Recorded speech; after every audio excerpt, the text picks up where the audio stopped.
अस्सलाम वालेकुम। Hope all of you will be fine. आज हमारे स्किल सेशन का थर्ड सेशन है। इस 10 स्किल्स प्रोग्राम के अंदर जो पहले हम चीज़ें सीख चुके हैं that was mockup designing to start a fashion designing business.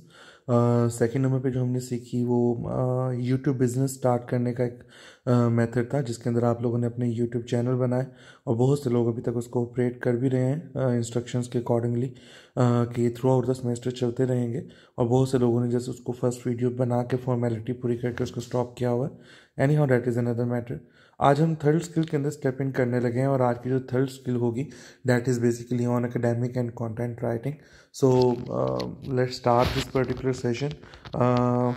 Academic writing and content writing basically दो ऐसी चीज़ें हैं जो मेरा अपना ज़ाती ख्याल है कि किसी को ऐसा सिखाई नहीं जा सकती, लेकिन किसी को ये रियलाइज़ करवाया जा सकता है कि उनके अंदर ये दो स्किल्स मौजूद हैं कि नहीं है, या इनमें से कौन सी स्किल उनके अंदर प्रिवेल करती है और कौन सी स्किल प्रिवेल नहीं करती। एकेडमिक और कंटेंट राइटिंग फ्रीलांसिंग मीडियम्स के ऊपर सबसे ज़्यादा नहीं तो बहुत ज़्यादा पॉपुलर और मोर डिमांडेड स्किल है। और इसके थ्रू आप अपने घर में बैठ के ना सिर्फ as a freelancer money earn कर सकते हैं, बल्कि ग्रेजुअली अपना बिजनेस भी स्टार्ट कर सकते हैं। आज के इसके लिए स्पेशल इसलिए भी है क्योंकि मैंने अपने कैरियर का आगाज़ इस पर्टिकुलर स्किल से किया हुआ है, ख़ासतौर पे एकेडमिक राइटिंग से, और उसको आगे लेके चले हुए हैं काफ़ी देर से और उसकी बेस पे कंपनीज वगैरह डेवलप की हुई हैं। So this skill is important from that perspective too. इस तरह के किसी भी बिज़नेस को स्टार्ट करने के लिए, इस तरह के किसी भी प्लेटफॉर्म को इनिशिएट करने के लिए हमें बिल्कुल भी किसी किस्म की इन्वेस्टमेंट की ज़रूरत नहीं होती।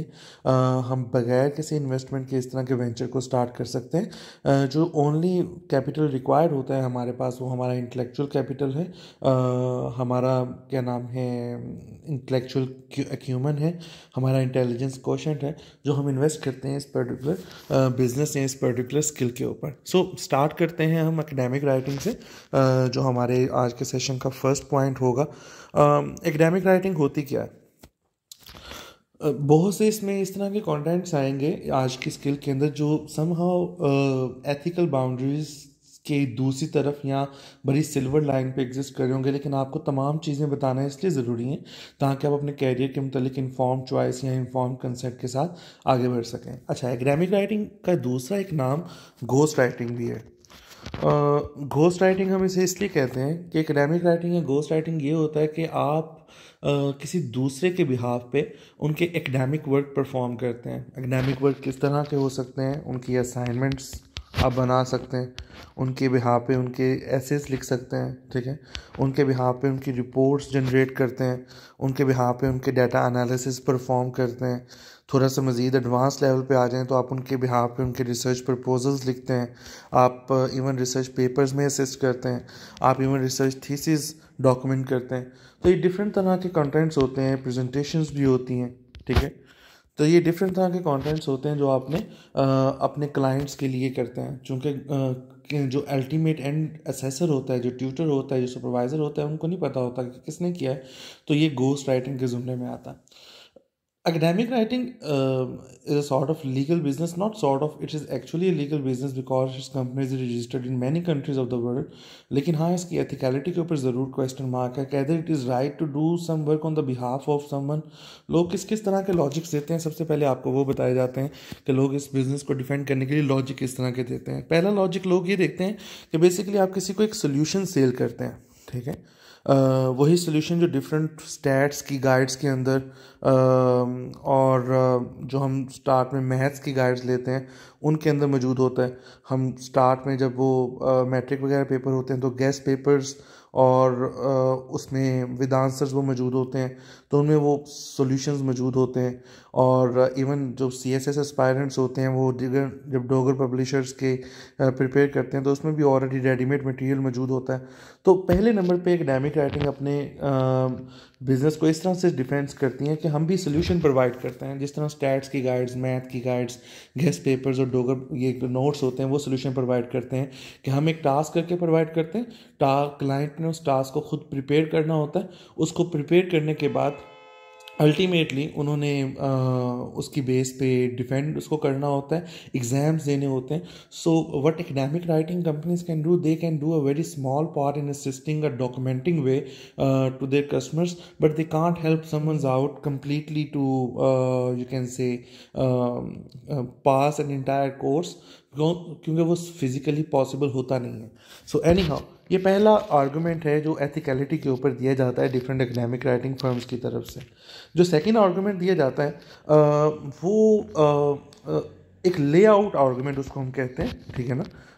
लेआउट आर्गूमेंट के अंदर उसे लेआउट आर्गूमेंट ही क्यों कहा जाता है, वो ये कि कुछ राइटिंग कंपनीज ये क्लेम करती हैं कि हम कंप्लीट सोल्यूशन भी प्रोवाइड नहीं करते, हम तो सिंपली एक लेआउट प्रोवाइड करते हैं.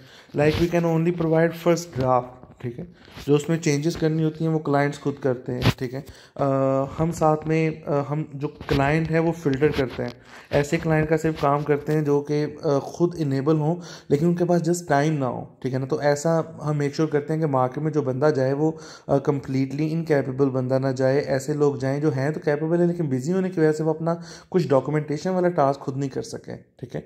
और देन थर्ड जो वो कमेंट्स यूज़ करते हैं वो ये कहते हैं कि हम कम्प्लीटली आगे इंस्ट्रक्ट भी करते हैं. इंस्ट्रक्ट मतलब कि सिर्फ टास्क प्रोवाइड नहीं करते, उसके मतलब ट्रेनिंग वगैरह भी देते हैं ताकि मुकम्मल तौर पे अपने जो कस्टमर है उसको रेडी किया जा सके कि जब वो मार्केट में उस काम की बेस पे जाए जो उसको करके दिया गया है तो उसको जस्टिफाई कर सके. Any how, these are different types of arguments which can be given in the response to ethicality of the question, but at the end of the day it totally depends upon the customer itself and the writer itself and the company itself कि वो इसको किस ethical cover के अंदर रखते हैं, ठीक है.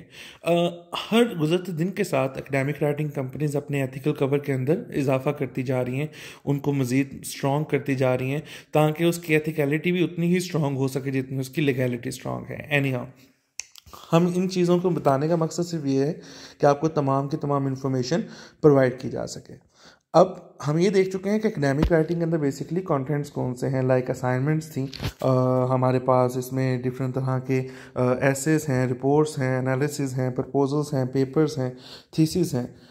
तो ये डिफरेंट तरह के हमारे पास इसमें कंटेंट्स मौजूद होते हैं. तो इनको करने के लिए आपको कैसे पता चलेगा whether you can become an academic writer, या कौन सी एकेडमिक राइटिंग के लिए बेसिक स्किल्स रिक्वायर्ड हैं जो कि एक एकेडमिक राइटर के अंदर मौजूद होनी चाहिए. So let's talk about the basic skills जो कि जिन्हें हम कहते हैं कि ये प्री रिक्विजिट्स हैं. अगर आप में ये चीज़ मौजूद नहीं है तो एक एकेडमिक राइटिंग में एंटर होना बहुत ज़्यादा टफ है. वो सबसे पहले उसमें चीज़ है गुड इंग्लिश राइटिंग. आपकी इंग्लिश राइटिंग के ऊपर ग्रिप बड़ी स्ट्रांग होनी चाहिए. इंग्लिश हमारी फर्स्ट लैंग्वेज नहीं है, ये हमारी मदर लैंग्वेज नहीं है, ये तो हमारी ऑफिशियल लैंग्वेज है और it is kind of a second language for us. तो हम में से बहुत से लोगों की उसमें ग्रिप नहीं होती. हमें लगता है कि हम अच्छा इंग्लिश लिख सकते हैं, बोल सकते हैं, लेकिन स्टिल हम बहुत से एरर्स उसमें कर रहे होते हैं. वो एरर्स डिफरेंट तरह के होते हैं. जब मैं बात करता हूँ गुड इंग्लिश राइटिंग की, उसमें कौन कौन सी चीज़ें आती हैं. नंबर 1, आपकी ग्रामेटिकल जो ग्रिप है वो बड़ी स्ट्रांग हो. नंबर 2, आपका सेंटेंस मेकिंग स्ट्रक्चर बड़ा अच्छा होना चाहिए. और नंबर 3, आपकी प्लेजरिज्म फ्री राइटिंग एबिलिटी बड़ी स्ट्रांग होनी चाहिए. प्लेजरिज्म फ्री राइटिंग एबिलिटी आपकी बहुत ज़्यादा स्ट्रांग होनी चाहिए. ये चीज़ भी बहुत ज़्यादा मैटर करती है एकेडमिक राइटिंग के अंदर. तो जब हम बात करते हैं कि गुड इंग्लिश राइटिंग स्किल्स हों तो उसमें ये 3 चीज़ें मैटर कर रही हैं. Strong grammatical grip, sentence making structure अच्छा, और प्लेजरिज्म फ्री राइटिंग एबिलिटी आपके अंदर मौजूद होनी चाहिए. सबसे पहले बात करते हैं ग्रामेटिकल ग्रिप की. ग्रामेटिकल ग्रिप कौन सी? जो हमारे बेसिक टेंसेज होते हैं, ठीक है. पास्ट टेंस, प्रेजेंट टेंस होता है, पास्ट टेंस होता है, फ्यूचर टेंस होता है, present perfect, past perfect, etcetera etcetera. जब आप वो लिखने में अपने एक पैराग्राफ पैसेज को लिखते हो तो उस तरह के मिस्टेक्स बिल्कुल भी अफोर्डेबल नहीं होती. आप हैज़ के बाद फर्स्ट फॉर्म लगा दो, आप डज नॉट के साथ फर्स्ट फॉर्म के साथ एस लगा दो, या जहाँ पे आप सिंगुलर लिख रहे हो तो वहाँ फर्स्ट फॉर्म के साथ एस ना लगाओ, या अगर आप फोर्थ फॉर्म के अंदर कोई कंटिन्यूस शो कर रहे हैं तो वहाँ पे आप ING यूज़ ना करो. मीन्स ये वो उस तरह के ग्रामेटिकल ब्लंडर्स हैं जो कि नॉन अफोर्डेबल होते हैं. Being a second level English writer, there are some kind of mistakes which will be always prevalent in your writeup. वो हमेशा मौजूद रहती हैं, लेकिन एट द सेम टाइम हम उसको क्या नाम है ग्रेजुअली कवर कर सकते हैं। ग्रेजुअली कवर किस तरह कर सकते हैं? ग्रामेटिकल ग्रिप, एक तो आपकी शुरू से टेंसेस में कमांड अच्छी होनी चाहिए। अगर आपकी इंग्लिश मीडियम स्कूलिंग है तो ऑलरेडी बेहतर हुई होती है। अगर आप में से किसी ने ओ लेवल्स ए लेवल्स किया है तो भी तो सोने पे सुहागा है, और अच्छी हुई होती है। नहीं तो जो चीज़ पढ़ने में ठीक लगती है वो एक्चुअली भी ठीक होती है। बाज़ का हम एक चीज़ को पढ़ते हैं ना तो पढ़ने में उसका रिदम ठीक नहीं लग रहा होता, तो वहाँ से पता चल जाता है यहाँ पर कोई एरर मौजूद है। उसके अलावा कौन सी चीज़ें हैं जो हमारी ग्रामेटिकल ग्रिप के वाले प्रॉब्लम को रिजॉल्व कर सकती हैं? अगर हम माइक्रोसॉफ्ट वर्ड पे कोई डॉक्यूमेंट लिखते हैं तो वर्ड का अपना ग्रामेटिकल चेकिंग टूल होता है, ठीक है ना। वो जो ग्रामेटिकली रॉन्ग चीज़ें होती हैं उनको किसी हद तक वो जो हाईलाइट कर देते हैं, अंडरलाइन कर देते हैं रेड के साथ, ताकि आपको पता चल जाए यहाँ पे कोई इशू है और आप इसको फिर रेक्टिफाई कर सकें। तो वर्ड का ग्रामेटिकल टूल आपको हेल्प कर सकता है अपने इस ग्रामेटिकल ग्रिप को स्ट्रॉन्ग करने के लिए। अगर कोई इन्वेस्ट करना चाहता है अपने स्किल के अंदर ऊपर तो एक ग्रामरली के नाम से सॉफ्टवेयर होता है। मैं इसको रिकमेंड नहीं करता इसलिए क्योंकि ग्रामरली प्योर प्रोफेशनल लेवल की कंपनीज खुद उनका अकाउंट परचेज करती हैं। वो उसकी मंथली ईयरली प्रिस्क्रिप्शन सब्सक्रिप्शन होती है, और उस सब्सक्रिप्शन के बाद आप अपने डॉक्यूमेंट को वहाँ चेक कर सकते हैं। जितनी मिस्टेक्स होती हैं वो सारी हाईलाइट कर देता है, उनको करेक्ट कैसे करना है इवन वो भी बता देता है। आपकी ट्रेनिंग भी साथ साथ होती जाती है और आपके डॉक्यूमेंट्स भी करेक्ट होते जाते हैं। But investing this kind of money in your skill can be done when you will reach to the professional level of that skill. उसके पहले इस तरह की चीज़ नहीं करनी चाहिए। तो we can rely on somehow on word grammatical tool, क्योंकि बेसिक स्किल्स वही आपको सिखा देता है। तो पहले नंबर पे आपकी ग्रामेटिकल ग्रिप जो सी इंग्लिश राइटिंग के ऊपर है वो स्ट्रांग होनी चाहिए to become a good academic writer. Second number पे सेंटेंस मेकिंग स्ट्रक्चर, ठीक है ना, ये जो सा आपका ये मैच्योर होना चाहिए। अगर आपका सेंटेंस मेकिंग स्ट्रक्चर मैच्योर नहीं है तो आप एकेडमिक राइटर नहीं बन सकते। फॉर एग्जाम्पल कुछ लाइन्स लिखता हूँ आपके सामने। हम लिखते हैं this is a session on 10 skills video program. This is being organized for BBA 7th semester. This session is being recorded around 12:30 a.m. So मेरा ख्याल है कि हार्डली इसमें कोई ग्रामेटिकल मिस्टेक शायद ना हो इस टेंसेस के अंदर, but these seems quite childish. तीनों सेंटेंस दिस से स्टार्ट हो रहे हैं जिसमें हम स्टार्ट में कोई ऐसे लिखते थे, और तीनों के दरमियान कोई कनेक्टिविटी नहीं है। तीनों एक अलग सेंटेंसेस लग रहे हैं। कोई ज्वाइंट करने के लिए कोई वर्ड नहीं था, किसी किस्म का कोई अच्छा प्रेसिडेंट सेट नहीं कर रही है तीन लाइंस। इनको किसी डिफरेंट तरीके से लिखते हैं। हो सकता है कोई इनको इस तरह से लिखता हो, यू कैन से कि another session is here under 10 skill video program.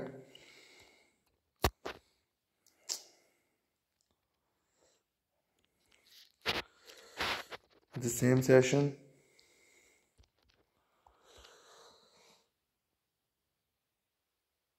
is being recorded to polish skills of BBA 7th graduates.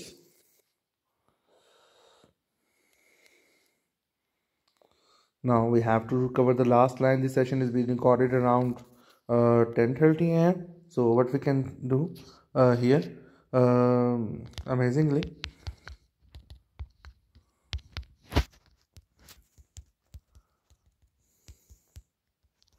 recording same lecture can't be more interesting.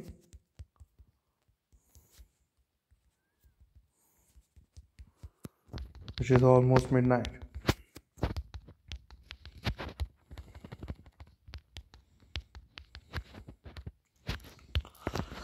सो हमने तीनों सेंटेंसेस दिस एंड दिस से start नहीं किया, अभी भी हम सेम चीज़ कह रहे हैं। एक तो हम इसको एक्सपैंड भी कर चुके हैं, प्लस हम इनके दरमियान कनेक्शन एक डेवलप कर चुके हैं। कनेक्शन किस तरह से डेवलप किया?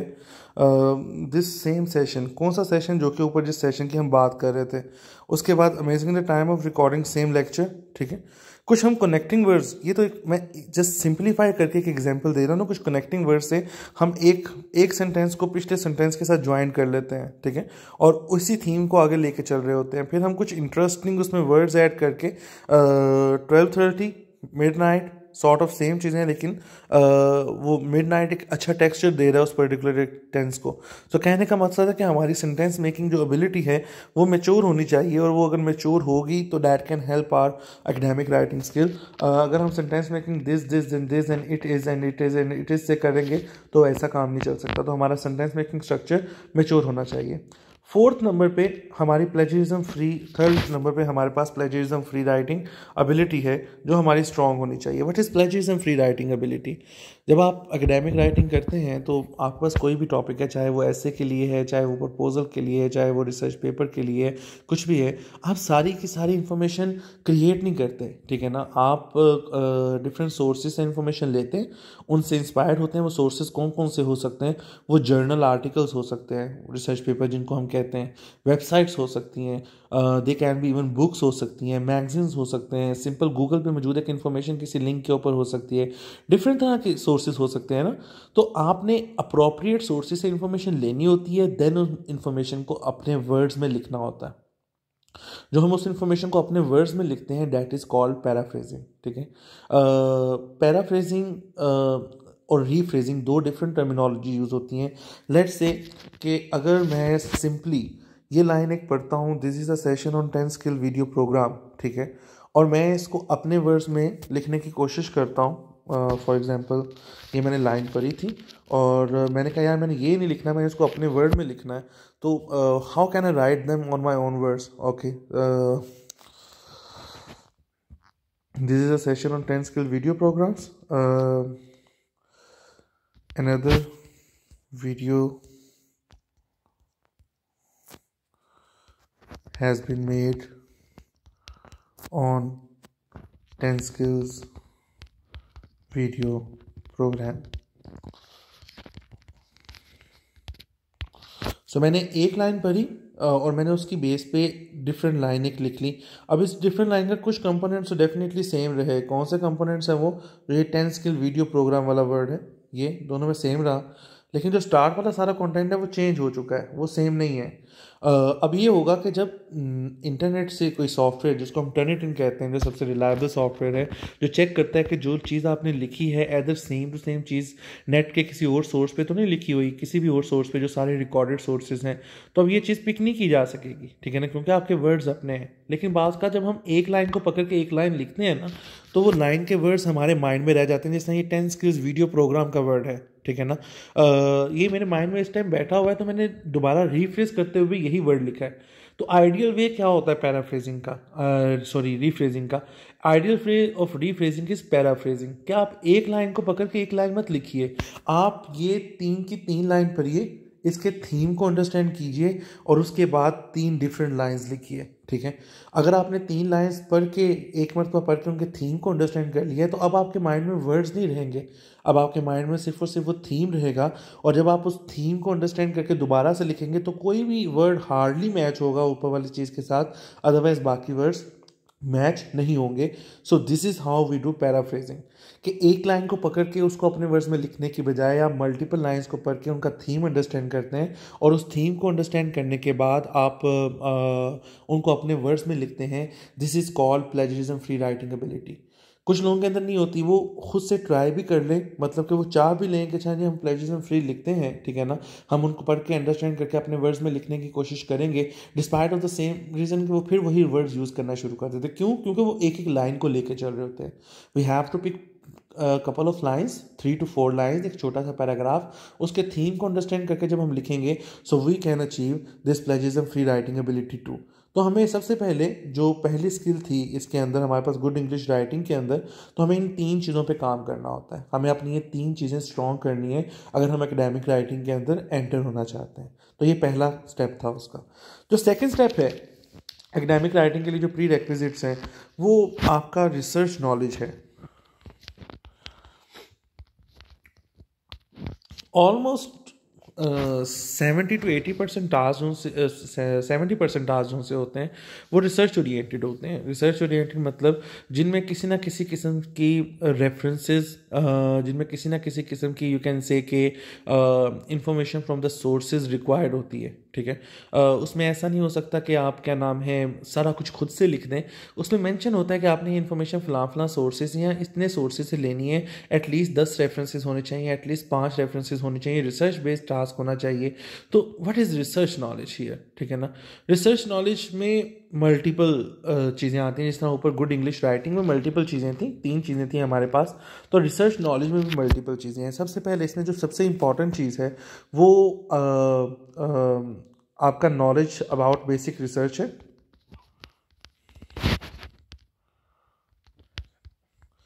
नॉलेज अबाउट बेसिक रिसर्च क्या, जो आप रिसर्च का एक कोर्स पढ़ते हैं, बिजनेस रिसर्च मेथड्स पढ़ लीजिए, एडवांस रिसर्च मेथडोलॉजी पढ़ लीजिए, या आपने कोई रिसर्च पेपर प्रॉपरली लिखा हो किसी सेमेस्टर के अंदर, उसके दौरान जो आपको एक्सपीरियंस मिला हो कि रिसर्च क्या होती है, वेरिएबल्स क्या होते हैं, यू कैन से कि framework, theoretical and conceptual models क्या होते हैं। ठीक है ना, ये वो चीज़ें हैं जो कि बेसिक रिसर्च का नॉलेज है, जिनके बगैर काम आगे मूव नहीं कर सकता। तो ये आपको कोई कोर्स पढ़ के ही अंडरस्टैंडिंग होती है। बात का आपको कोर्स पढ़ के, और बात का आप जब किसी टीम का पार्ट बनते हैं, अगर आपकी इंग्लिश अच्छी है, बहुत अच्छी, तो वो लोग आपको टीम के अंदर इंडक्ट कर लेते हैं और इस तरह का नॉलेज आपको खुद देते हैं। लेकिन रिसर्च के अबाउट बेसिक नॉलेज होना चाहिए। सेकेंड नंबर पे इंपॉर्टेंट चीज़ क्या है? सेकेंड नंबर पे जो हमारे पास चीज़ होनी चाहिए वो सर्च स्किल्स होनी चाहिए।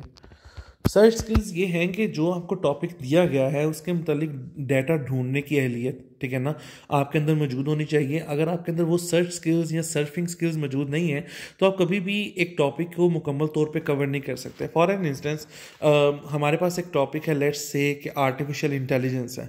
अब मेरे पास आर्टिफिशियल इंटेलिजेंस को ढूंढने के मल्टीपल तरीके हैं। सबसे पहले मेरे पास जो ईजीएस्ट फॉर्म है, मैं सिंपल गूगल पे लिख लेता हूँ। ठीक है, आर्टिफिशियल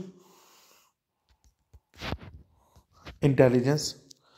जब मैं गूगल किया आर्टिफिशियल इंटेलिजेंस में, मेरे पास विकीपीडिया का आर्टिकल आ गया है, मेरे पास बहुत से ब्रिटानिका की डेफिनेशन आ गई है, इन्वेस्टोपीडिया की आ गई है, बहुत सा स्टफ मेरे पास लिखने के लिए आ गया है, यहाँ से मैं ले सकते हैं। लेकिन जब आप एकेडमिक राइटिंग करते हैं तो आप विकीपीडिया जैसे सोर्स पे रिलाई नहीं करते। हाँ, आप विकीपीडिया से कोई बेसिक इन्फॉर्मेशन ज़रूर कलेक्ट कर सकते हैं कि what is artificial intelligence might be, ठीक है ना।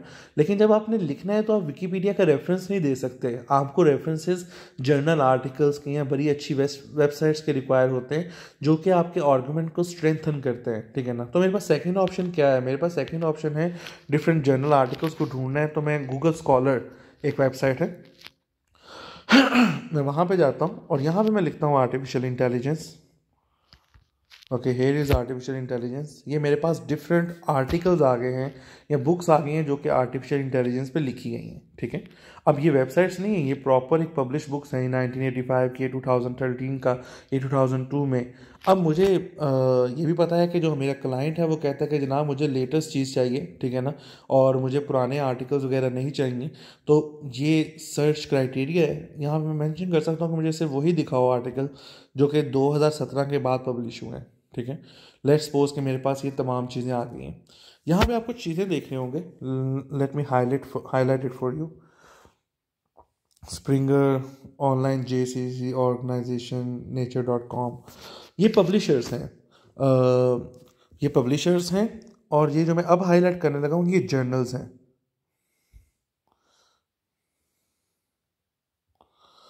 ओके, पब्लिशर्स मीन्स कि जर्नल किसे कहते हैं? जर्नल समझाने का मेरा तरीकाकार है कि एक रिसाला जो सा होता है, डाइजेस्ट जिस तरह पढ़ते हो ना, ठीक है ना, डाइजेस्ट है किसी किस्म का। हम छोटे थे तो अखबार जहाँ आता था, उसके अलावा बच्चों की दुनिया आता था, तलीम तरबियत आता था, फूल एक होता था मैगजीन, वो आया करता था। तो ये डाइजेस्ट है। लेडीज़ वाली साइड पे चले जाएँ तो ख़वातीन डाइजेस्ट, किरण, शुआ, आंचल, बड़े इस तरह के, और जासूसी डाइजेस्ट, इस तरह की चीज़ें आया करती थी। अभी भी आती होंगी, एनी हाउ, कभी इंटरेक्शन नहीं रहा इन चीज़ों के साथ। तो ये जर्नल, ये आर्टिकल, ये जर्नल है, डाइजेस्ट का नाम है, रिसाले का नाम है।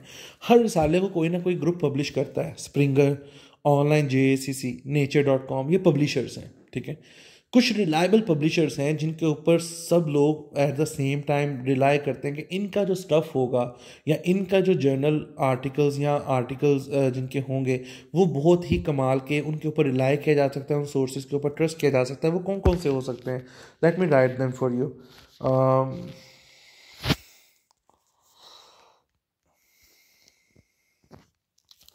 हम यहाँ पे आते हैं गुड 6 पब्लिशर्स जिनके काम को हमने नॉर्मली लेना होता है एकेडमिक राइटिंग के अंदर अपनी सर्च स्किल्स को बेहतर बनाने के लिए। Those are Wiley online, then we have Emerald, then we have sage.pub, then we have Springer, then we have Elsevier, and finally we have Taylor and Francis. तो ये 6 पब्लिशर्स हैं जिनके काम को नॉर्मली बड़ा अच्छा रेट किया जाता है, बड़ा अच्छा रिकॉग्नाइज किया जाता है। मैं बहुत ज़्यादा कम्प्लेक्सिटीज़ में नहीं जाना चाह रहा जहाँ पे कई इनमें से इम्पैक्ट फैक्टर जर्नल्स निकलते हैं एटसेट्रा एटसेट्रा एटसेट्रा, लेकिन सिंपली बताना चाह रहा हूँ कि अगर आप इस पेज के ऊपर हैं तो आप उन जर्नल्स, उन आर्टिकल्स को चूज़ कर लीजिए जिनके जो पब्लिशर्स हैं वो अच्छे हैं। लाइक दिस स्प्रिंगर वन, ठीक है, ये स्प्रिंगर चूज़ किया जा सकता था, इसको डाउनलोड करके देख सकते थे। उसके अलावा स्क्रॉल डाउन करते हैं, okay, here is another one, वायले online library, ये भी उन 6 में से है, ठीक है ना, इसको चूज़ किया जा सकता था। उसके बाद okay fine, we have another one, Elsevier का एक आर्टिकल आ गया, उसको चूज़ किया जा सकता था। सो इट मीन्स कि this is a real information, यहाँ से आपने इन्फॉर्मेशन लेनी होती है। क्योंकि हम इस पेज के ऊपर है तो एक और चीज़ सीख लेते हैं। बाज़ का कंप्लेंट आती है कि जनाब एक्सेस नहीं है इन आर्टिकल्स की। For example this article can be downloaded by clicking simply on this, जिसके आगे PDF मैंशनड है, उसको आप इजीली डाउनलोड कर सकते हैं। I am downloading this particular article and as soon as I am downloading it I can open this file and this can be seen completely. मुझे जहाँ से इन्फॉर्मेशन चाहिए, जिस तरह की चाहिए, मैं ले सकता हूँ। सो इसमें कोई प्रॉब्लम नहीं आई। प्रॉब्लम कहाँ पे आती है? प्रॉब्लम वहाँ पे आती है जहाँ पे हमारे पास कुछ आर्टिकल्स पेड आ जाते हैं। फॉर एग्जाम्पल ये आर्टिकल है आर्टिफिशियल इंटेलिजेंस इन मेडिसिन का, इसको मैं ओपन करता हूँ, view@sciencedirect.com करता हूँ, तो this is not open where, इसकी एक्सेस लेनी पड़ेगी। यू कैन सी हियर कि गेट एक्सेस का आ रहा है कि यहाँ पे आप इसको क्लिक करें तो आपको मिलेगी। ये पेड आर्टिकल है, ये आपको फ्री ऑफ कॉस्ट नहीं मिल सकता, लेकिन there are definitely some techniques जिनके थ्रू इनको भी हम फ्री ऑफ कॉस्ट ऑब्टेन कर सकते हैं। कैसे? ये हर आर्टिकल के अंदर जब हम जाते हैं तो ये एक DOI नंबर होता है जो डिफरेंट प्लेसेस के ऊपर हर पब्लिशर का मौजूद होता है, लेकिन यहाँ पे आपको कहीं ना कहीं ये DOI नंबर मिल जाता है। हमें करना क्या होता है? हमें करना ये होता है कि हम यहाँ पे क्लिक करके इसे मैं कॉपी लिंक कर लेता हूँ। मैं एक न्यू साइट ओपन करता हूँ, डैट इज़ sky-hub.se। यहाँ आपको नज़र आ रहा होगा, मैं इसको क्लिक करता हूँ तो मेरे पास ये चीज़ ओपन हो जाती है। मैं यहाँ पे अपना वो DOI पेस्ट करता हूँ, ओपन करता हूँ, तो मोस्ट प्रॉब्लम वो मुझे डाउनलोड की ऑप्शन दे देगा। Here it is download and I can open it now. वहाँ से मैं उसको डायरेक्टली डाउनलोड नहीं कर सकता था क्योंकि पेड था, लेकिन यहाँ पे मैंने उसको अनपेड करके डाउनलोड कर लिया और मैं इसको यूटिलाइज कर सकता हूँ। Anyhow this was an hack. Let me get back to it. We were here, right. So इस तरीके से आप अपनी इन्फॉर्मेशन सर्च करते हो, ये जर्नल आर्टिकल्स वगैरह सर्च करते हो, अपने कीवर्ड्स को आप बेहतर से बेहतर कर सकते हो। अगर आर्टिफिशियल इंटेलिजेंस बिजनेस में चाहिए तो बिजनेस लिखें साथ, ठीक है ना, आपको उसका डाटा मिल जाएगा। जिस तरह का भी डाटा चाहिए तो आपको यहाँ स्कॉलर की साइट से आपको डाटा मिल जाता है, आप इस तरीके से डाउनलोड करते हो और वहाँ से इन्फॉर्मेशन पैराफ्रेज कर सकते हो। Coming back to our notes, तो ये सेकंड इम्पॉर्टेंट चीज़ थी हमारे पास जो कि सर्च स्किल्स थी। क्या आपको जो चीज़ लिखनी है उसके मतलब डाटा सर्च करना आना चाहिए। अगर आपको वो डाटा सर्च करना नहीं आता तो आप एक अच्छे एकेडमिक राइटर नहीं बन सकते। तो knowledge about basic research, then second number पे आपको सर्च स्किल्स आनी चाहिए रिसर्च नॉलेज के अकॉर्डिंगली। थर्ड नंबर पे जो इसी रिसर्च नॉलेज के अंदर इंपॉर्टेंट चीज़ें हैं वो आपकी एनालिटिकल स्किल्स होती हैं। What is meant by analytical skills? Analytical skills basically ये होती हैं कि हमें चीज़ों की इन डेप्थ अंडरस्टैंडिंग होनी चाहिए। इन डेप्थ अंडरस्टैंडिंग से मुराद ये है कि लेट से कोई हमें कहता है कि आपने एक ऐसे लिखना है 2000 वर्ड्स का, उसका टॉपिक ये है robotics. Has the game ended for human. ये हमें एक टॉपिक दिया गया है, ठीक है ना, और हमें कहा जाता है कि जनाब आपने इस पे 1000 वर्ड्स का ऐसे लिखना है, ठीक है ना। और अब टॉपिक बड़ा ट्रिकी सा है, robotics has the game ended for human. इसको समझना ही बड़ा मुश्किल है कि मतलब इसका क्या मतलब है, ठीक है ना। एदर ये कोई किसी आर्टिकल का नाम है इटसेल्फ, यहाँ क्या नाम है, गेम कौन सी बात हो रही है, कौन सी गेम एंड होगी ह्यूमन के लिए, ठीक है ना। और रोबोटिक्स मतलब कि किस तरह के रोबोट्स की हम बात कर रहे हैं, ठीक है ना। सो एक आम जो माइंड है जिसमें एनालिटिकल स्किल्स नहीं है वो इस चीज़ को अंडरस्टैंड ही नहीं कर पाएगा कि इसमें लिखना क्या है, ठीक है ना। लेट्स सपोज कि अगर मैंने इसको अचीव करना हो तो हम किस तरह से इस तरह के टॉपिक को परस्यू करेंगे, हम इस पर डिस्कस करते हैं। एनालिटिकल स्किल्स क्या कहती हैं? एनालिटिकल स्किल्स ये कहती हैं कि हम सबसे पहले अपने टॉपिक को डिवाइड करें। अगर हम अपने टॉपिक को डिवाइड करें तो हम इसको बेसिकली 3 पोर्शंस में डिवाइड कर सकते हैं। This is the first portion, this is the second portion and this is the third portion.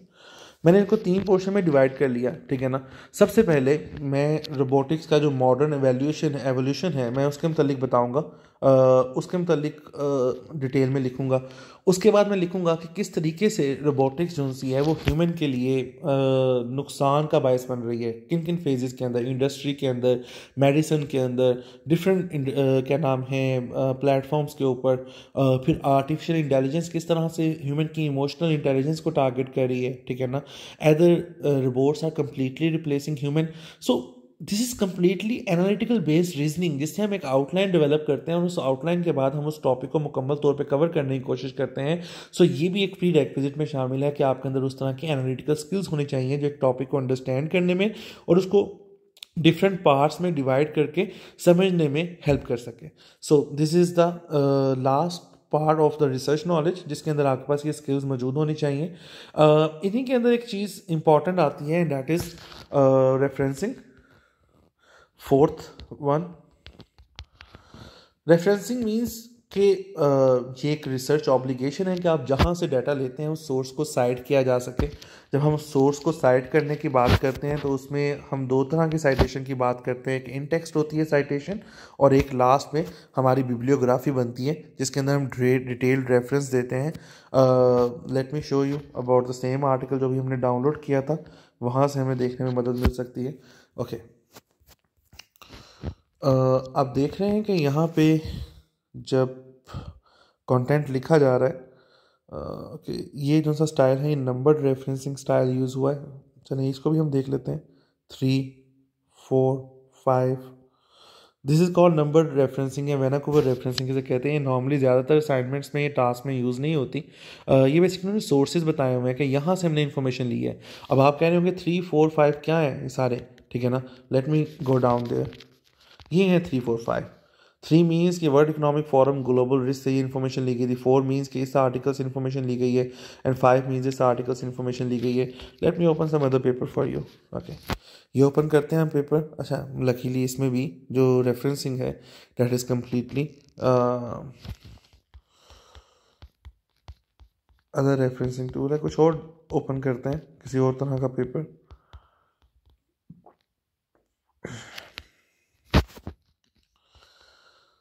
Okay, late me open this one for you. Let's see कि इसमें किस तरह की रेफरेंसिंग मौजूद है।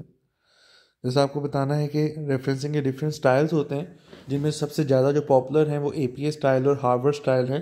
3rd नंबर पे नंबर स्टाइल भी है, MLA स्टाइल भी होता है, लेकिन सबसे ज़्यादा पॉपुलर APA एंड जो हार्वर्ड है वो ज़्यादा पॉपुलर है। जो दूसरे हैं वो कंपैरेटिवली कम यूज़ होते हैं।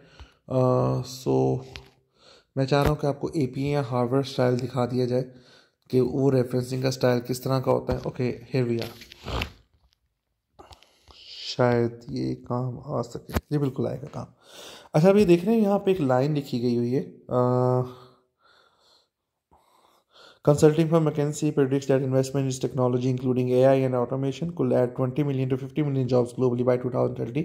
आगे उन्होंने छोटा सा इसमें लिखा है Hernandez 2018। क्यों लिखा है? क्योंकि यहाँ से ये इन्फॉर्मेशन ली गई थी ये इन्फॉर्मेशन यहाँ से उठाई गई थी, इसको पैराफ्रेज करके लिखा उन्होंने, ये पैराफ्रेज्ड है, इनको उन्होंने as it is copy paste नहीं कर लिया, क्योंकि उनका तो प्लेजरिज्म आ जाता। चाहे पैराफ्रेज भी किया गया है, लेकिन जिस सोर्स से इन्फॉर्मेशन ली गई है उसको साइड किया जाता है। इस चीज़ को इन टेक्स्ट साइटेशन कहते हैं, कि यहाँ पे हम मुकम्मल रेफरेंस नहीं बताते कि किस जर्नल में लिखा गया, किस बुक में लिखा गया, किस जगह पे लिखा गया, एटसेट्रा एटसेट्रा एटसेट्रा। यहाँ पे हम वो सारी चीज़ नहीं इंटीमेट करते। हम यहाँ पे सिंपली ये बताते हैं कि जनाब थोड़ा सा शॉर्ट नेम, लास्ट नेम दे दिया और साथ में ईयर बता दिया। एनी हाउ डिफरेंट स्टाइल्स के लिए चीज़ वेरी करती जाती है। जस्ट बताने का मकसद ये था कि इस चीज़ को इन टेक्स्ट रेफरेंसिंग कहते हैं। एनी हाउ, अब बिब्लियोग्राफी कहाँ पे होती है? बिब्लियोग्राफी होती है किसी भी पेपर के या आर्टिकल के लास्ट पे, जहाँ पे वही चीज़ मुकम्मल फॉर्म के अंदर मौजूद होती है। We were finding about the Hernandez, तो हर्नांडिस को ढूंढ लेते हैं। ये देखिए, ये उसका मुकम्मल रेफरेंस मौजूद है डिटेल में। जनाब हर्नांडिस, उसके आर्टिकल का नाम ये था, ये अब तब पब्लिश हुआ, ये इसका ये लिंक ये है, यहाँ सब उसमें जा सकते हो। अब ये सारी इन्फॉर्मेशन अगर ऊपर लिखी जाती है, दैट वाज नॉट गुड। तो ये बिब्लियोग्राफी या रेफरेंसिंग होती है, जहाँ पे हम मुकम्मल उस आर्टिकल के मुतालिक इन्फॉर्मेशन देते हैं। इसे कहते हैं रेफरेंसिंग। ये भी एकेडमिक राइटिंग का बहुत इंपॉर्टेंट चीज़ है, ये भी आपको आना चाहिए। अगर आप एकेडमिक राइटिंग के अंदर स्टेप इन कर रहे हो तो ये फोर्थ चीज़ है जो आपको सीखनी पड़ेगी, और अल्टीमेटली आप एकेडमिक राइटिंग के अंदर स्टेप इन कर सकते हो। So that was second research knowledge. ये अगर आपके अंदर स्किल मौजूद है तो डेफिनेटली आप पार्ट बन सकते हो एकेडमिक राइटिंग फर्म का। लेकिन अभी भी सबसे इंपॉर्टेंट चीज़ ये गुड इंग्लिश राइटिंग थी। ये चीज़ें आप टाइम के साथ सीख जाते हैं। रिसर्च नॉलेज अगर आप स्टेप इन करना चाहते हैं तो इंग्लिश राइटिंग से बेहतर कोई भी चीज़ नहीं होती। तो ये दो बेसिक स्किल सेट हैं जो आपको क्वालिफाई करते हैं एक एकेडमिक राइटिंग फर्म का पार्ट बनने के लिए। तो हमने अभी तक कौन कौन सी चीज़ें सीख ली, हम उनकी ज़रा रिकैप ले लेते हैं। हमने बताया कि आज का session academic writing and content writing के मुतालिक था, जिसमें आज का सेशन स्पेसिफिकली एकेडमिक राइटिंग के ऊपर है। एकेडमिक राइटिंग होती क्या है, उसमें लीगल एंड एथिकल इश्यूज़ किस तरह के, हमने उनको डिस्कस कर लिया। फिर आपको ये बताया कि अगर एक एकेडमिक राइटर आपने बनना है तो उसके लिए कौन सी बेसिक स्किल्स और प्री रिक्विजिट रिक्वायर है। बताया कि गुड इंग्लिश राइटिंग सबसे इंपॉर्टेंट प्री रिक्विजिट है, उसमें कौन सी 3 चीज़ें हैं, उनको कैसे बेहतर किया जा सकता है, ये चीज़ आपको गाइड की। और सेकंड नंबर पे रिसर्च नॉलेज है, जो कि सेकंड इंपॉर्टेंट चीज़ है, मैंडेटरी नहीं है, लेकिन अगर ये हो तो बहुत बेहतर हो जाता है। And this can help a person a lot. So research knowledge can be very much tricky, and इसको हम कर सकते हैं।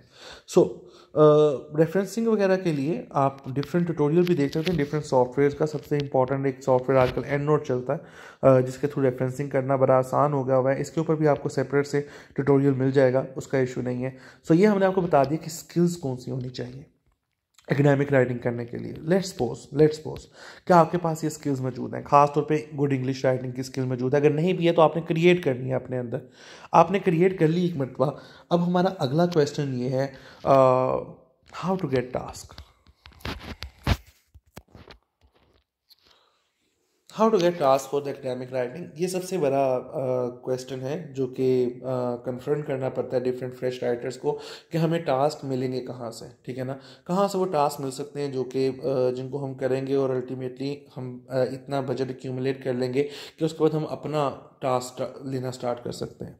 Okay, how to get task का सबसे ईजी आंसर कुछ बहुत ही मॉडर्न टूल्स हैं। उनमें आपने फाइवर का नाम सुना होगा, इसे अपवर्क मीडियम भी सॉर्ट ऑफ सेम चीज़ है। देन फ्रीलांसर है, देन समहाउ राइटिंग बे भी है, इसे ही ये शायद मॉडर्न होके ईबे में कन्वर्ट हो गया, नहीं ईबे नहीं है, ई लांसिंग में कन्वर्ट हो गया हुआ है, समथिंग लाइक दैट। ये 3-4 मीडियम हैं जो बड़े पॉपुलर मीडियम है। यहाँ पे बहुत ज़्यादा स्टफ काम मौजूद होता है, नॉट ओनली अबाउट राइटिंग, लेकिन बहुत सी और स्किल्स के ऊपर भी। लेकिन राइटिंग के मतलब इनके ऊपर बहुत ज़्यादा काम मौजूद होता है। आप यहाँ पे अकाउंट बनाएं, इनके प्रोसीजर्स को फॉलो करें और टेस्ट वगैरह वहाँ दें, ग्रामर का अपनी प्रोफाइल को डेवलप करें। इस पर हमारा अलग से भी स्किल सेट है कि कैसे इन पर अकाउंट वगैरह बनाए जाते हैं, वो बाद में भी डिस्कस करेंगे। लेकिन यहाँ पर जाके आप इन सारी चीज़ों को करके अल्टीमेटली आपको यहाँ से काम मिल सकता है। आप वहाँ स्किल लिखेंगे, डिफरेंट टास्क वहाँ पे अपलोड होते हैं, आप उनके लिए अप्लाई करेंगे और definitely you can come into the eyes of the recruiter. और अगर वो आपकी प्रोफाइल को लाइक करेगा, आपके सैंपल को लाइक करेगा, तो वो ज़रूर आपको अपॉर्चुनिटी प्रोवाइड करेगा, ठीक है ना। तो ये ज़रा ट्रिकी प्लेटफॉर्म्स हैं, कुछ कंपैरेटिवली ईजी प्लेटफॉर्म्स नहीं हैं। दैट इज़ फेसबुक मीडियम है। फेसबुक ग्रुप्स होते हैं या पेजेस होते हैं जहाँ पे डिफरेंट लोग अपना टास्क स्ट्रेट फॉरवर्डली अपलोड कर रहे होते हैं और डिफरेंट लोग कम्पीट कर रहे होते हैं। Let's go to the Facebook to check that any that kind of thing is available there और not. We have to go to the search Pakistan freelancers के नाम से डिफरेंट ग्रुप्स हैं. Let me go into that group. क्या है इसमें? यहाँ पे डिफरेंट तरह के टास्क अपलोड हुए होते हैं, ठीक है, और लोगों ने डिफरेंट तरह के टास्क अपलोड किए हैं. मैटलैब एक्सपर्ट किसी को रिक्वायर है, एक सॉफ्टवेयर है basically. Home based academic writers required now. So उन्होंने बताया कि एकेडमिक राइटर्स रिक्वायर्ड हैं. सब्जेक्ट एरिया जनाब ये हैं. Must have knowledge of this kind of referencing है. CV यहाँ पे भेजें. So opportunity is there. हमें तो टाइम ही नहीं लगा, और ये अभी 3 दिन पहले उन्होंने ये वाली ऐड दी है. तो definitely they are in the need of academic writers. थोड़ा नीचे मजीद नीचे करते हैं, ये देखें इनको पावर पॉइंट के लिए कोई पर्सन रिक्वायर्ड है. सो कहने का मकसद ये है कि जो सेकंड इंपॉर्टेंट सोर्स है हमारे पास वो फेसबुक ग्रुप या पेजेस हैं, ठीक है ना. फेसबुक ग्रुप या पेजेस के ऊपर हम क्या नाम है एकेडमिक राइटिंग के लिए काम ढूंढ सकते हैं. हम सिंपली वहाँ जाके सर्च करें ना एकेडमिक राइटर्स रिक्वायर्ड, तो हमें और बहुत सी पोस्ट मिल जाएंगी, ठीक है ना. हम उनके थ्रू भी जा सकते हैं. मेरी इन हाउस कंपनी है researchtutor.com के नाम से. हमारा एक राइटिंग विंग भी है. आप अगर एक अच्छे टैलेंटेड राइटर हैं तो आप हमारे पास अप्लाई कर सकते हैं. उसकी डिटेल आपको व्हाट्सएप पे मिल जाएगी. एनी हाउ बहुत सी कंपनीज होती हैं जिन्होंने जेंडर भी स्पेसिफाई की होती है इन टास्क के लिए. ये नॉर्मली एज्यूम क्या रहता है कि राइटिंग का और ख़ासतौर पे जो इन हाउस जॉब्स हैं वो ज़्यादातर फीमेल राइटर ज़्यादा बेहतर कर लेती हैं, because they are far away from the distractions. लेकिन मेल राइटर्स भी बहुत ज़्यादा काम कर रहे होते हैं. बहुत से आपके जूनियर्स और सीनियर्स होंगे जिनको यही चीज़ 5 और 6 सेमेस्टर में गाइड करके वो 8 सेमेस्टर के आने तक अपनी अच्छी खासी इनकम अर्न करते थे. लेकिन ये तमाम की तमाम चीज़ें आपके एजुकेशन के एक्सपेंस पे नहीं होनी चाहिए. आपकी फर्स्ट प्रायोरिटी हमेशा आपकी एकेडेमिया रहनी चाहिए. ये वो चीज़ है जो आप अपने कैरियर को सपोर्ट करने के लिए साथ साथ करते हैं. एनी हाउ तो यहाँ से आपको काम मिल सकते हैं, ठीक है ना. मैंने सबसे पहला एक प्रोफेशनल सोर्स बताया. ये कुछ प्रोफेशनल प्लेटफॉर्म्स हैं. ये कंपैरेटिवली इनफॉर्मल प्लेटफॉर्म्स हैं, लेकिन these are kind of tough. ये थोड़े से टफ हैं. और जो ये हैं ये इजी हैं. यहाँ से आपको जल्दी टास्क मिल जाता है, और ये तो रेडीली अवेलेबल है. हमारी अपनी कंपनी है, यहाँ पे आप अप्लाई कर सकते हो अगर आप टैलेंटेड हो. एनी हाउ सो डिफरेंट तरह के सोर्सेज हैं काम लेने के, ठीक है ना. काम लेने के लिए यहाँ तो है कि हाउ टू गेट टास्क, ये तो हमने मीडियम के ऊपर डिस्कस कर लिया कि मीडियम कौन कौन से हैं, ठीक है ना. आपके पास डॉक्यूमेंटेशन किस तरह की अवेलेबल होनी चाहिए वो भी मैटर करता है, ठीक है ना. सबसे पहले जो सबसे इंपॉर्टेंट चीज़ है वो आपके पास एक अच्छी बनी हुई CV होनी चाहिए. CV की बहुत सी टेम्पलेट्स माइक्रोसॉफ्ट वर्ड के ऊपर मौजूद होती हैं. अगर नेट से भी डाउनलोड की जा सकती हैं. आपने अपनी इन्फॉर्मेशन को अच्छे तरीके से लिखना होता है. That is your first impression. CV एक अच्छी हो. फिर आपके पास दूसरे नंबर पे अपना लिखा हुआ कोई सैम्पल हो. अगर आपने कोई अच्छा प्रोजेक्ट अपना एकेडमिक में किया है, वैसे ही अपने कोर्स प्रोजेक्ट के अंदर आप उसको एज अ प्रोजेक्ट प्रेजेंट कर सकते हो. नहीं तो कंपनी ने अपना स्पेसिफिक पोर्टफोलियो भी दिया होता है, जनाब हमें इस तरह का सैंपल रिक्वायर्ड है. जिस तरह हमारी कंपनी कहती है कि जनाब हमें 200 वर्ड्स रिक्वायर्ड है किसी भी एकेडमिक टॉपिक के ऊपर, उससे हम असेस कर लेंगे कि आप कितने अच्छे राइटर हैं, कितने अच्छे राइटर नहीं हैं. तो आपके पास कुछ सैम्पल्स होने चाहिए अपने क्लाइंट को दिखाने के लिए, ठीक है. तो अगर आपके पास CV मौजूद है, सैम्पल मौजूद है, इन प्लेटफॉर्म्स पर जाइए, अप्लाई कीजिए. आपको डेफिनेटली वो सारी की सारी इंफॉर्मेशन मिल जाएगी, जो कि एक अच्छे वो एक टास्क मिलेंगे, और वो टास्क पेड होते हैं, ठीक है ना. अच्छा, पेमेंट और दीगर जो पेमेंट रेलिवेंट इश्यूज हैं उनके ऊपर हम स्टेप इन करते हैं कि वो किस तरह के होते हैं. डेफिनेटली ऑनलाइन जॉब है, तो ऑनलाइन जॉब के अंदर बहुत से फ्रॉड्स होते हैं. Frauds are the first and primary companion of online writing, ठीक है ना. ये कोई भी अगर आप ऑनलाइन टास्क करते हैं तो frauds are the part of it. Frauds को डिटेक्ट कैसे करते हैं, ठीक है ना. किसी भी ऐसी जॉब में नहीं जाते जो आपको पहले फ़ी पे करने का कहेंगे. अच्छा जी आप पहले 4000 5000 पे करें फिर हम आपको टास्क देंगे जो कि 50,000 वर्थ के होंगे. नहीं, दिस इज़ फ्रॉड, ठीक है ना. ऐसे किसी भी एक्टिविटी में पार्टिसिपेट नहीं करते हैं, ठीक है ना. नंबर 2, एक पर्सन आपसे अपनी रियल आइडेंटिटी शो नहीं करता. एक पर्सन ने काम वहाँ अपलोड किया, आप उसकी फेसबुक प्रोफाइल में जाते हैं, आपको प्रोफाइल ही वो रियल नहीं लगती. So how you can trust that particular person, ठीक है ना. आप उससे काम नहीं ले सकते. वो आपसे व्हाट्सएप पे कॉल पे कम्युनिकेट नहीं करता, अपनी पर्सनल आइडेंटिटी रिवील नहीं करता. वो just email to email communication चाहता है जहाँ के बाद में ट्रैक ना हो सके वो पर्सन. तो means this is another type of fraud, ठीक है ना.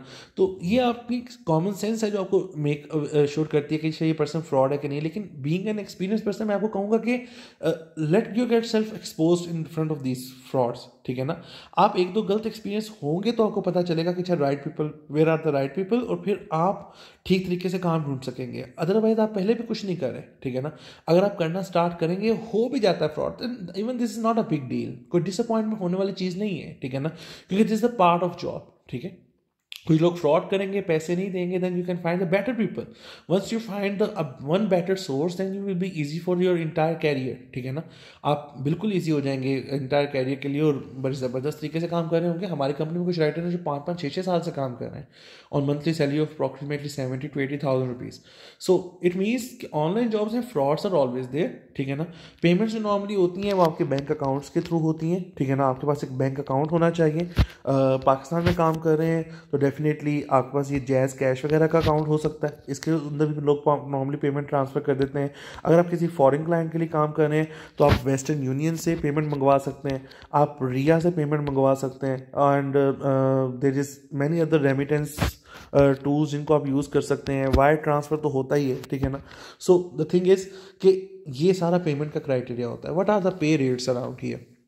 फ्रेशर्स के लिए बहुत से लोग बहुत कम पे भी करते हैं। लाइक यू कैन से कि आज से तकरीबन 5-6 साल पहले जब हमने स्टार्ट किया था तो हम 0.5 रुपीज़ पर वर्ड देते थे। यहाँ पर वर्ड रेट चलते हैं एकेडमिक राइटिंग के अंदर। ₹0.5 पर वर्ड से हम पे किया करते थे आज से 5 साल पहले, लेकिन अब वो पे रेट ज़्यादा होते होते फ्रेशर्स के लिए ₹0.8 पर वर्ड तक आ गए। उसके बाद आप अपनी स्किल की बेस पे जाते हैं ऊपर। अगर आपके अंदर स्किल है तो आप ₹1 पर वर्ड भी अर्न कर सकते हैं। देन आगे अगली चीज़ मैटर करती है काम की क्वांटिटी। कुछ लोगों के पास काम की क्वांटिटी बहुत कम होती है तो वो इसकी पे रेट आपको पास का 1.5 पर वर्ड तक भी देते हैं, क्योंकि वो आपको डेली काम इंश्योर नहीं कर सकते, वो आपको for and few between task देते हैं, इसलिए वो उसकी पे अच्छी रखते हैं। जिन लोगों के पास क्वांटिटी बहुत ज़बरदस्त होती है, जो मुसलसल डेली की बेस पे आपको 2500 वर्ड 3000 वर्ड्स दे सकते हैं, उनके लिए अगर ये पे वर्ड है 1 पर word, than it is an extremely high pay word, क्योंकि आप उसके बाद easily 70,000 to 80,000 rupees per month को टच कर सकते हैं while sitting in your home. So the thing is काम की क्वांटिटी भी पे रेट पर फ़र्क डालती है। अगर जब आप डायरेक्ट काम उठाते हैं मार्केट में से, ठीक है ना, जब आप डायरेक्ट काम लेते हैं तो यही जो रेट है वो ₹2 से लेकर 3 पर वर्ड तक भी चला जाता है, ठीक है ना। तो डिफरेंट पे वर्ड्स होते हैं, लेकिन जैसे जैसे आप पे वर्ड रेट ज़्यादा की तरफ जाते जाते हैं, कम्प्लेक्सिटीज़, रिस्पॉन्सिबिलिटीज़ और सारी चीज़ें बढ़ती जाती हैं। So what I will suggest, if you are gonna start, so this is an ideal place to start with, ठीक है ना। ये अच्छी चीज़ जगह है, ठीक है ना। इवन आपको कम लेस नंबर ऑफ वर्ड्स भी मिले तो स्टिल दैट इज़ गुड, ठीक है ना। आप इस पर रिलाई कर सकते हैं। अगर आपको इस रेट के ऊपर वर्ड्स बड़े ज़्यादा मिल जाएं, ठीक है ना, then it is amazing to, ठीक है ना। हाँ, ये इसको फ्यूचर में टारगेट किया जा सकता है, but this will be lesser task, ठीक है ना। कम टास्क होंगे जो इस रेट के ऊपर होंगे, ज़्यादा टास्क आपको इस रेट पे नहीं मिलते हैं। So these are different things and tactics regarding the pay per word rate के। रेम्यूनरेशन किस तरह से होती है, फिक्स सैलरीज नहीं होती, पे पर वर्ड रेट के ऊपर होती हैं, और पे वर्ड रेट जो से होते हैं वो क्वांटिटी वाइज और कंपनी वाइज डिफर कर रहे होते हैं। एनी हाउ, ये डिफरेंट तरह के पेइंग स्किल्स वगैरह इसमें मौजूद होती हैं हमारे पास, और ये मैंने आपके सामने उन चीज़ों को हाईलाइट कर दिया। So this was all about academic writing. किस तरह की स्किल्स होनी चाहिए, उन पे किस तरह से काम करते हैं, देन प्री रेक्विजिट्स कौन से हैं, उनको डाटा वगैरह कैसे सर्च किया जा सकता है, वो सारी चीज़ें, फिर कौन से मीडियम्स हैं जहाँ पे वो टास्क वगैरह इकट्ठे लिए जा सकते हैं, वो भी हमने डिस्कस कर लिया। फिर सेकंड नंबर पे हमने ये भी डिस्कस कर लिया कि इसकी रेम्यूनरेशन किन बेसिस पे होती है, हमने वो तमाम फैक्टर्स भी डिस्कस कर लिया। फाइनली इसमें करने ये चीज़ आएगी कैसे, ये चीज़ आएगी प्रैक्टिस के साथ, ठीक है ना। प्रैक्टिस कौन सी, जो टास्क आपको इसके लिए दिया जाएगा, ये चेक करने के लिए कि other who people can be qualified for that particular skill और who can't be qualified for that skill. तो प्रैक्टिस के साथ ये चीज़ आती है। अगेन हाथ पकड़ के ये चीज़ सिखाई नहीं जा सकती, ये कुछ बेसिक चीज़ें समझाना ज़रूरी था, बेसिक आइडिया देना इसके मुतालिक ज़रूरी था। अल्टीमेटली इसमें स्टेप इन होके इसको बेहतर तरीके से करने के लिए इंडिविजुअल प्रॉब्लम्स के ऊपर काम किया जाता है, ठीक है ना, और वो प्रैक्टिस के बाद ही आती हैं चीज़ें। So this was all about your next session which was academic writing. आपको जो मैसेज आएगा उसके अंदर क्या नाम है आपको इन्फॉर्म कर दिया जाएगा कि what is your task and how you have to do that. Thank you so much for this skills time. Thank you.